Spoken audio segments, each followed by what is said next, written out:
ഇവിടെ നാട്ടിൽ കിട്ടാത്തതുകൊണ്ടാണ്. ഇനിയിപ്പോൾ കിട്ടുന്ന സ്ഥലത്തേക്കാണെങ്കിൽ ഹസ്ബൻഡിൻ്റെ വീട്ടുകാരൊന്നും പോകാനും സമ്മതിക്കൂല. വീട്ടിലിരുന്നാണ്ട് എന്ത് വേണേലും ചെയ്തോ, പക്ഷെ ഇങ്ങനെ പുറത്തിറങ്ങിക്കാണ്ടുള്ളതൊന്നും വേണ്ടാന്നാ പറയണ്ടേ. എനിക്കാണെങ്കിൽ ഇവിടെ വീട്ടിലിരുന്ന് മുഷിഞ്ഞിട്ട് വയ്യ. എങ്ങനെയെങ്കിലും ഒരു 10 പീസ് ഇതാ. ഈ ഡയലോഗ് ഞാൻ കേൾക്കലെപ്പോഴാണെന്നറിയോ? ഞാൻ ബിറ്റൊക്കെ എടുത്ത് വന്ന് വീട്ടിലെത്തിയതിന് ശേഷം. പിന്നെ ഇതന്നെ ഇങ്ങനെ പറഞ്ഞുകൊണ്ടിരിക്കുമ്പോൾ പിന്നെ പാവം തോന്നിയിട്ട് ഞാൻ എൻ്റെ കയ്യിലുള്ള ബിറ്റൊക്കെ എടുത്ത് കൊടുക്കും. അപ്പോൾ പിന്നെ ഇവിടെ വന്ന് ചോദിക്കണോലൊക്കെ മടങ്ങിപ്പോവുക. അതാണിപ്പോൾ 2-3 ആഴ്ചയായിട്ട് നടന്നുകൊണ്ടിരിക്കുന്നുണ്ട്. ഞാൻ എപ്പോഴും അതിൻ്റെ പോകുന്നതിന് ഒരു 2 ദിവസം മുമ്പ് പോസ്റ്റ് ഇടും. അതല്ല വീഡിയോ ചെയ്യുമ്പോൾ അതിൻ്റെ കൂട്ടത്തിലും പറയും ഞാൻ മറ്റന്നാൾ പോകേണ്ട വേണ്ടോലൊക്കെ തലേന്ന് പറയാമെന്ന്. അപ്പോൾ ആരും പറയൂല. അപ്പം ഞാൻ നാളെ പോകുന്നുണ്ട്. ഇന്ന് വൈകുന്നേരം വേണ്ടവരൊക്കെ വിവരം തരിക, ക്യാഷ് അയച്ചു തരിക, എത്ര ബിറ്റ് വേണമെന്നുള്ളതും പറയുക, അവരുടെ അഡ്രസ്സ് അയക്കുക. ഇനിയിപ്പോൾ ഞങ്ങൾ കോഴിക്കോട് നിന്ന് വരുന്ന വഴിക്കുള്ള ആരെങ്കിലുമൊക്കെ ഇതുപോലുള്ള പ്രോബ്ലം ഉണ്ടെങ്കിൽ പറഞ്ഞാൽ ഞങ്ങൾ വരുന്ന വഴിക്ക് അവർക്കുള്ളത് കൊടുക്കുക. അപ്പോൾ കൊറിയർ ചാർജ് വേണ്ട. അതുപോലെ എന്നോട് പറയണ ഒരു കാര്യം ശ്രദ്ധിക്കണം, അവരവരുടെ നാട്ടിൽ നിന്ന് കിട്ടാൻ ബുദ്ധിമുട്ടുള്ളവർ മാത്രം പറഞ്ഞാൽ മതി. അല്ലാത്തവരൊക്കെ സ്വന്തം നാട്ടിൽ നിന്ന് തന്നെ വാങ്ങാൻ. നിങ്ങൾക്ക് എന്തെങ്കിലും ഒരു റിട്ടേൺ ഓപ്ഷനോ അതുപോലെ എന്തെങ്കിലുമൊക്കെ ഒരു ഇത് വേണമെന്നുണ്ടെങ്കിൽ ഏറ്റവും നല്ലത് അവനവൻ്റെ നാട്ടിൽ നിന്ന് എടുക്കുന്നത് തന്നെയാണ്.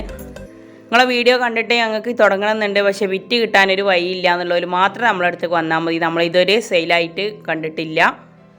പക്ഷേ കൊറിയറിൻ്റെ ആൾക്കാർ നമ്മളെ എളാപ്പാൻ്റെ മക്കളൊന്നും അല്ലല്ലോ. എനിക്ക് നല്ല പൂതിയുണ്ട് ഇങ്ങനെ ഈ പൂവിൻ്റെ വീഡിയോ കണ്ട് മോട്ടിവേഷനായിട്ട് തുടങ്ങാമെന്ന് പറഞ്ഞവർക്കൊക്കെ ഫ്രീ ആയിട്ട് എങ്ങനെയെങ്കിലും എത്തിച്ചു കൊടുക്കാൻ. നമുക്കുള്ള സ്കൂട്ടിക്കാണെങ്കിൽ ആ ലൈസൻസും കിട്ടിയിട്ടില്ല. ഇനിയിപ്പോൾ കിട്ടിയാൽ ഇത്ര ദൂരത്തേക്കൊന്നും നമ്മളെ വിടൂല്ല. പിന്നെ ഇപ്പോൾ ഈ കൊറിയറിൻ്റെ ചാർജ് കൊടുക്കാതെ പറ്റൂലല്ലോ. അപ്പോൾ കൊറിയറിൻ്റെ ചാർജും അതുപോലെ ഈ ബിറ്റിൻ്റെ ഈ റേറ്റൊക്കെ നിങ്ങൾക്ക് താങ്ങും, നിങ്ങൾക്ക് കൊടുക്കും. നിങ്ങൾ വീട്ടിലിരുന്ന് വരുമാനം എന്ന് മാത്രമല്ല, വീട്ടിലിരുന്ന് നഷ്ടം ഉണ്ടാക്കണ വകുപ്പൊക്കെ എത്തിക്കരുത് കാര്യങ്ങൾ. പണ്ടേ നമ്മളവിടെ ഒരു ആലോചിച്ചിട്ട് തന്നെ എനിക്ക് ചെരി വരുന്നുണ്ട്. നമ്മളവിടെ ഒരു കാക്ക ഉണ്ട്. ആ കാക്ക കുറച്ച് മുന്നെയാണ് കേട്ടോ. കാരണം അന്ന് നമ്മുടെ സ്പെഷ്യൽ പഞ്ചാര ഉണ്ട് എന്ന് പറഞ്ഞ ഒരാൾ റേഷൻ കടയിൽ ഓണക്കായപ്പോൾ ഈ ഓണക്കാലത്തുമാണ് സംഭവം നടന്നത്. അന്ന് കടയിൽ പഞ്ചസാരക്ക് 23 രൂപയാണ്, സ്പെഷ്യൽ പഞ്ചാരക്ക് 16 രൂപയാണ് കേട്ടോ റേഷൻ കടയിൽ. അങ്ങനെ അമ്മ മോൻ്റെ അടുത്ത് 50 റുപ്യ എടുത്തുകൊണ്ട് പഞ്ചാര പോയി വാങ്ങിക്കൊണ്ടിരുന്നു. അമ്മ വിചാരിച്ച മോൻ സൈക്കിളായിട്ട് പോകുന്നു. മോൻ എന്ത് ചെയ്ത് ഓട്ടോറിക്ഷയിൽ പോയി 50 റുപ്യയായിട്ട് അങ്ങോട്ട് 15 റുപ്യ. അങ്ങനെ സ്പെഷ്യൽ പഞ്ചാരക്ക് ഒരു 16 റുപ്യ. എന്നിട്ട് മോൻ ആ പഞ്ചാരയായിട്ട് 15 റുപ്യ ഓട്ടോറിക്ഷ പൈസ ആക്കിയാണ് ഇങ്ങോട്ടും. ഈ ഉമ്മാൻ്റെ വീടിൻ്റെ തൊട്ടടുത്തൊരു കട ഉണ്ട്, അവിടെ ഉണ്ട് 23 റുപ്യക്ക് 1 കിലോ പഞ്ചസാര. അത് വാങ്ങാതെ 37 സ്പെഷ്യൽ പഞ്ചാര ലാഭത്തിന് പറഞ്ഞയച്ചാണ്. 16 റുപ്യേൻ്റെ പഞ്ചാരക്ക് മോന് അങ്ങോട്ടും ഇങ്ങോട്ടും ആക്കിയിട്ട് 30 റുപ്യ ആക്കി. അപ്പോൾ ഈ കഥ ഇപ്പോൾ ഇവിടെ പറഞ്ഞത് എന്തിനാന്ന് നിങ്ങൾക്ക് വല്ലതും മനസ്സിലായാ? അപ്പോൾ അതേമാതിരി കൊറിയർ ചാർജും ഇതൊക്കെ കൊടുത്ത് വാങ്ങിച്ചിട്ട് നിങ്ങളെ നാട്ടിൽ ആ ഒരു റേഞ്ചിൽ നിങ്ങളുടെ അടുത്ത് ബിറ്റ് വാങ്ങണില്ലെങ്കിൽ അത് നഷ്ടമായില്ല. അപ്പോൾ ആ ഒരു കാര്യം ചിന്തിക്കുക. നമ്മൾ ചിന്തിക്കേണ്ടത് എപ്പോഴും എന്താണ്, ലാഭം ഉണ്ടാക്കാൻ മാത്രമല്ല നഷ്ടം വരുന്ന വഴി അടക്കാനും കൂടി നോക്കണം.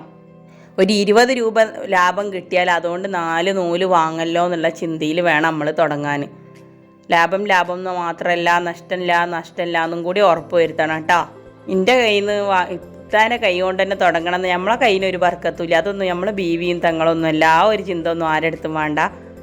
നമുക്ക് ഇങ്ങനെയൊക്കെ തുടങ്ങിയിട്ട് നമുക്ക് മനസ്സിനൊരു സന്തോഷവും ഒരു ആത്മവിശ്വാസമൊക്കെ ഉണ്ട്. അപ്പോൾ അത് നിങ്ങളെ പോലെയുള്ള ഇന്നെ പോലെ ചിന്തിക്കണം ഒന്നുമില്ല. വെറുതെ വീട്ടിലിരുന്ന് മറ്റുള്ളവരുടെ ഔദാര്യത്തിൽ മാത്രം, ഔദാര്യം എന്നല്ല അവകാശമാണ് ഭാര്യ നമുക്ക് ഭർത്താക്കന്മാരുടേത്, അതല്ല. എന്നാലും എല്ലാ കാര്യത്തിനും ഓലെ ബുദ്ധിമുട്ടിക്കണ്ടല്ലോ. ഓലെ മനസ്സിലും നമുക്കൊരു സ്ഥാനം ഉണ്ടാവും, ഒരു എന്താ പറയുക, ഒരു ബഹുമാനം ഉണ്ടാവും. നമ്മളെ വാക്കുകൾക്ക് ഒരു കരുതലൊക്കെ ഉണ്ടാവും. നമ്മളതായിട്ട് നമ്മളെന്തെങ്കിലുമൊക്കെ ചെയ്യുമ്പോൾ എല്ലാ കാര്യത്തിനും ഓലോട് ഇങ്ങനെ കൈ നീട്ടണ്ടല്ലോ. നമുക്ക് ഇഷ്ടപ്പെട്ട ഒരു ഡ്രസ്സ് കാണുകയാണെങ്കിൽ അല്ലെങ്കിൽ അത് നമ്മളെ മക്കൾക്ക് നമുക്ക് എന്തെങ്കിലും ഒരു ഇഷ്ടമുള്ള വാങ്ങിക്കൊടുക്കണം എന്നുണ്ടെങ്കിൽ ചിലപ്പോൾ എന്തെങ്കിലും ബുദ്ധിമുട്ടിൻ്റെ സമയത്താവും നമ്മൾ പറയുക. അപ്പോൾ ആ ടൈമിലാകുമ്പോൾ നമ്മളെ പിള്ളേരറിയാം, അപ്പോൾ പിന്നെ ഇനി അടുത്ത അതെന്തെങ്കിലും കിട്ടിയിട്ടൊക്കെ നോക്കാമെന്ന് പറയും. പക്ഷേ നമ്മളെ കയ്യിലുണ്ടെങ്കിൽ നമുക്ക് ആഗ്രഹിച്ചത് ആ സമയത്ത് നമ്മളെ മക്കൾക്ക് വാങ്ങി കൊടുക്കാൻ പറ്റും. നമുക്കൊരു ഡ്രസ്സ് വേണമെന്ന് തോന്നിയാൽ നമുക്ക് ആഗ്രഹിച്ച ടൈമിൽ അത് ഇടാൻ പറ്റും. ഒന്നില്ലെങ്കിൽ നമ്മളെ ഫോൺ റീചാർജെങ്കിലും നടക്കും എന്നുള്ളൊരു കാര്യത്തിൽ ചെറുതെന്ന് ചിന്തിക്കുക. ആദ്യം തന്നെ വലുതാഗ്രഹിക്കുക, അല്ലെങ്കിലും വലുതാഗ്രഹിക്കണേൽ തെറ്റൊന്നുമില്ല. മലയോളം ആഗ്രഹിച്ചാൽ കുന്നോളം കിട്ടുന്നല്ലേ. അപ്പം നമ്മളെ കയ്യിലുള്ള ബിറ്റുകളൊക്കെ ഒരുവിധം സെറ്റപ്പായി. ഇനി ഓണത്തിലേക്കുള്ളത് വാങ്ങിയിട്ട് വേണം. അതിന് വേണ്ടിയിട്ടാണ് നാളെ പോകുന്നത്. ഇപ്പോൾ ഓണത്തിൻ്റെ അടിമക്ക് നിന്ന് അടിൻ്റെ കാര്യത്തിലും തിരക്കാവും. അപ്പോൾ പിന്നെ ഈ പോക്ക് നടക്കില്ല. നാളെ ഏതെങ്കിലും മിംസിലൊന്ന് പോകേണ്ട ആവശ്യമുണ്ട്. അപ്പോൾ ആ കൂട്ടത്തിൽ പോവുകയാണ്. 7-ാം തീയതി എന്നായിരുന്നു ആദ്യം ഞാൻ പറയുന്നത്. പക്ഷേ ആ ടൈമിൽ ആയിരുന്നു ബുക്കിംഗ് വന്നിരുന്നു. അപ്പോൾ ആ ടൈമിൽ ആ ഒരു ഡോക്ടർ ലീവാണ്, നാളത്തേക്ക് ചെല്ലാൻ പറഞ്ഞിട്ടുണ്ട്. അപ്പോൾ ഞാനും നോക്കുന്നുണ്ട്. എൻ്റെ ലാഭമാണ് എന്ത് ഇനിയിപ്പം 7-ാം തീയതിയും വേറെ പൈസ എടുത്തിട്ട് കാറിലൊക്കെ എണ്ണ അടിച്ചിട്ട് പോകണം, നാളെയും പോകണം. അപ്പോൾ ആ ഒരു ഇത് ഒഴിവാക്കാൻ വേണ്ടിയിട്ടാണ് നാളെ പോകുന്നത്. അപ്പോൾ അതുപോലെ നിങ്ങൾക്ക് എത്രത്തോളം കുറക്കാൻ പറ്റുമോ അത് നിങ്ങൾ നോക്കുക. പിന്നെ ഇന്നലെ എംബ്രോയിഡിങ് നെക്കിൻ്റെ ഇട്ടപ്പോൾ എല്ലാവരും ചോദിക്കുന്നുണ്ട് പൈപ്പിംഗ് നെക്കിൻ്റെയും കൂടി ഒന്നിട്ട് വന്നു. പൈപ്പിംഗ് നെക്കിൻ്റെ വീഡിയോസൊക്കെ ഞാൻ 3-4 ആദ്യം അപ്ലോഡ് ചെയ്തതുണ്ട്. അത് നിങ്ങളൊന്ന് പോയിട്ട് കാണി. നിങ്ങൾക്ക് അതൊന്നും കാണാൻ പറ്റാത്തത് നിങ്ങൾ ചാനൽ സബ്സ്ക്രൈബ് ചെയ്യാത്തതുകൊണ്ടാണ്. സബ്സ്ക്രൈബ് ചെയ്തിട്ട് അതിൻ്റെ അടുത്തുള്ള ആ ബെൽ ബട്ടൺ കൂടി പ്രസ് ചെയ്താലാണ് ഞാൻ ആദ്യം ഇട്ട വീഡിയോസ് നിങ്ങൾ കാണാത്തത് എന്ത് ചെയ്യും, നിങ്ങൾ യൂട്യൂബ് തുറക്കുമ്പോൾ നിങ്ങൾക്ക് നോട്ടിഫിക്കേഷൻ ആയിട്ട് വരും. അതല്ലെങ്കിൽ ഈ സുർമി ബ്രോസ് എന്നുള്ളതൊന്ന് സെർച്ച് ചെയ്യുക. എന്നിട്ട് അതിൽ വീഡിയോസുകൾ നിങ്ങൾക്ക് കുറച്ച് താഴത്തോട്ട് നോക്കുക.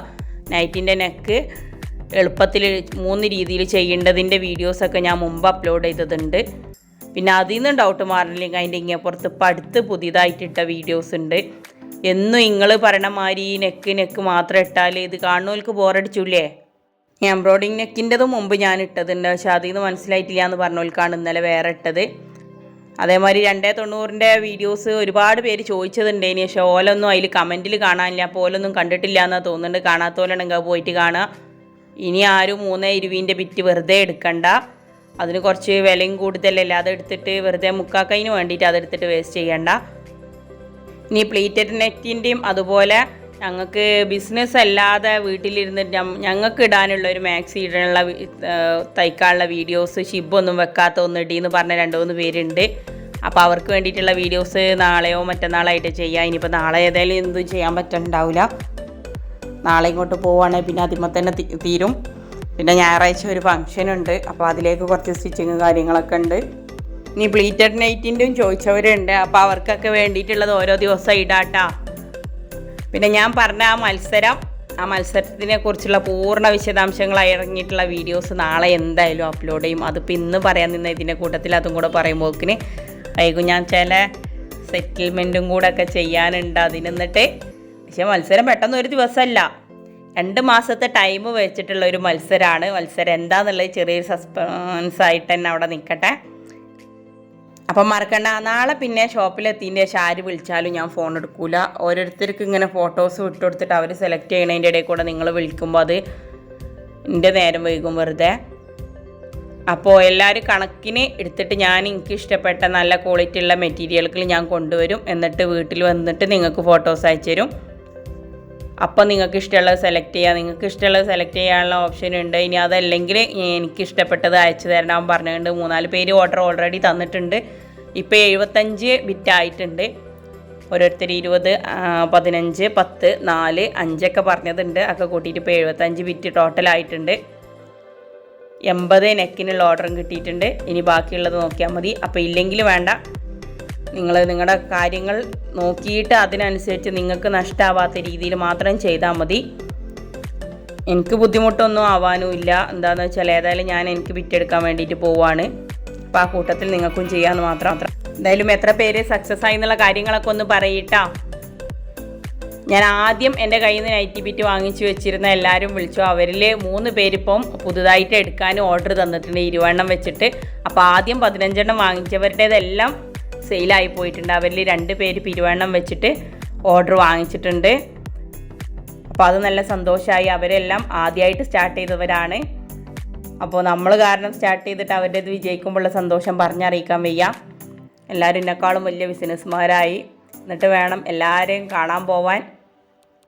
അങ്ങനെ ലോകം മുഴുവനും ഈ നൈറ്റി ബിസിനസ് മാത്രമല്ല കേട്ടോ, വീട്ടിലിരുന്ന് വരുമാനം നേടാൻ പറ്റുന്നുണ്ട്. നമുക്ക് എന്താ പറയുക, ഈ ബെഡ്ഷീറ്റിൻ്റെ കട്ടിങ് ഉണ്ട്, അതിൻ്റെ ചുറ്റുഭാഗം അടിച്ചു കൊടുക്കുന്നുണ്ട്. അതുപോലെ ഹെയർ ആക്സസറീസിൻ്റെ ഉണ്ട്. ചവിട്ടി അടിച്ചു കൊടുത്തിട്ട് ഒരു ശീല ചേച്ചി മിനിഞ്ഞാന്ന് വിളിച്ചിരുന്നു. എന്ത് ഭംഗിയിലാണെന്നറിയാം ശീല ചേച്ചി ചവിട്ടി അടിച്ചു കൂട്ടിയിട്ടുള്ളത്. അപ്പോൾ ഒരു മാസം നല്ലൊരു വരുമാനം അവർ നേടുന്നുണ്ട്. അതിൻ്റെ കൂട്ടത്തിൽ നൈറ്റിയും കൂടി വെക്കാനാണെന്ന് പറഞ്ഞിട്ട് കുറേ പീസിനൊക്കെ ഓർഡർ ചെയ്തിട്ടുണ്ട്. അതുപോലെ തിരുവനന്തപുരത്ത് നിന്ന് ഒരു റാണി ചേച്ചി വിളിച്ചിരുന്നു. ചേച്ചി ഓൾറെഡി ഇതിൻ്റെയൊക്കെ കാര്യങ്ങളൊക്കെ ചെയ്യുന്നതാണ്, പക്ഷേ നൈറ്റി ഇതുവരെ സെയിലായിട്ട് ചെയ്തിട്ടില്ല. വീഡിയോസ് കണ്ടപ്പോൾ ഒരു ആഗ്രഹം എന്ന് പറഞ്ഞിട്ടുണ്ട്. അവർക്ക് പീസ് അയച്ചു കൊടുത്തിട്ടുണ്ട്. അപ്പോൾ അവരും സ്റ്റാർട്ട് ചെയ്യുന്നൊക്കെ പറഞ്ഞിട്ടുണ്ട്. എന്തായാലും എല്ലാവരുടേതും നല്ല സക്സസ് ആവാൻ ഞാനും പ്രാർത്ഥിക്കുന്നുണ്ട്. എൻ്റെ കാര്യങ്ങളൊക്കെ റെഡി ആവാൻ നിങ്ങളും പ്രാർത്ഥിക്കുക. അറിയാത്ത ഒരുപാട് കാര്യങ്ങൾ പറഞ്ഞു തരുന്നുണ്ട്. ഓരോരുത്തർ പുതിയ ഷോപ്പിനെ കുറിച്ചെല്ലാം പറഞ്ഞു തരുന്നുണ്ട്. നമ്മുടെ ചിന്നു ഇന്ന് നല്ലൊരു ഷോപ്പിൻ്റെ കാര്യം പറഞ്ഞു തന്നിട്ടുണ്ട്. എനിക്കിഷ്ടപ്പെട്ടൊരു സബ്സ്ക്രൈബറാണ്. എപ്പോഴും നല്ല കമൻറ്റും കാര്യങ്ങളൊക്കെ ആയിട്ട് വരാറുണ്ട്. ബിസിനസ് ഓൾറെഡി ചെയ്യുന്ന ആളാണ്. എനിക്ക് നല്ലൊരു ഷോപ്പിൻ്റെ റിവ്യൂ തന്നിട്ടുണ്ട്, ഒന്ന് പോയി നോക്കണം. Thank you Chinnu. അപ്പോൾ നമ്മുടെ ഈ ചാനൽ സബ് ചെയ്യാതെയാണ് നിങ്ങൾ കണ്ടുകൊണ്ടിരിക്കുന്നതെങ്കിൽ ഒന്ന് സബ് ചെയ്യുക. അപ്പോൾ ഇനിയുള്ള നാളത്തെ വീഡിയോസായിട്ട് വരുന്നത് വരെ thanks for watching. Bye. Like ചെയ്യാനും ഷെയർ ചെയ്യാനും ആരും മറക്കല്ലേ.